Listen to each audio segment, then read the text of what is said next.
So in this freeform tutorial video, I am going to be showing you guys how to add shapes here on freeform.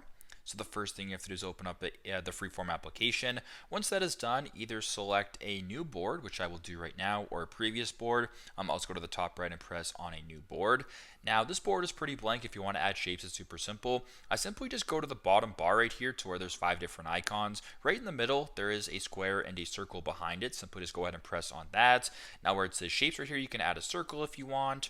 You can go ahead and add maybe a square if you want. You can also go ahead and add let's just say a star, for example, and you can get creative at whatever shapes you're looking for here. So pretty straightforward, pretty simple, but this is how to add shapes here on freeform.